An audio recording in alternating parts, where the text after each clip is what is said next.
নমস্কার, আমি Chhanda. Welcome to my channel Chhanda with math.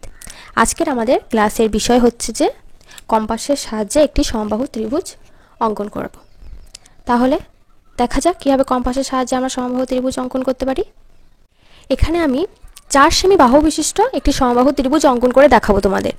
তার জন্য আমাদের প্রথমেই কী করতে হবে, নিচেতে একটা 4 সেমি থেকে বড় একটি বাহু অঙ্কন করে নিতে হবে।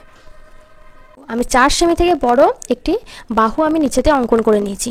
এর পরের স্টেপটা খুবই সহজ। আমাদের কি করতে হবে, এই যে উপরে আমি 4 সেমি একটা বাহু অঙ্কন করেছি, এটা একটা কম্পাসের একটা এইভাবে একটা মাপটা আমরা কেটে নেব। এরকম করে এই মাপটা কেটে নিয়ে আমি এই বাহুর ঠিক এই প্রান্তে বসিয়ে এইভাবে কেটে নেব, আর ঠিক ওপরের দিকে এরকম করে কেটে একটা বৃত্তচাপ বসিয়ে নেব।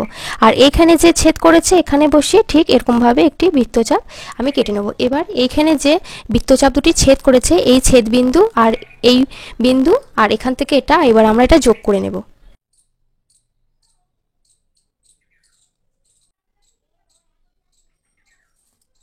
দেখো, আমরা এখানে সমবাহু ত্রিভুজ অঙ্কন করে ফেলেছি।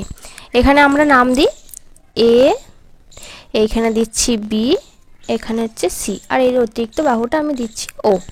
আচ্ছা, এর প্রত্যেকটা বাহু কত সেমি করে? 4 সেমি করে।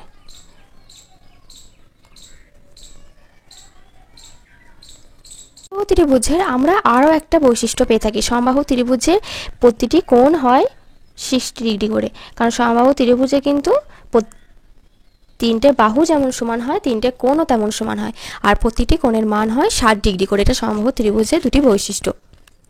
আজকের ক্লাস এখানেই শেষ করছি।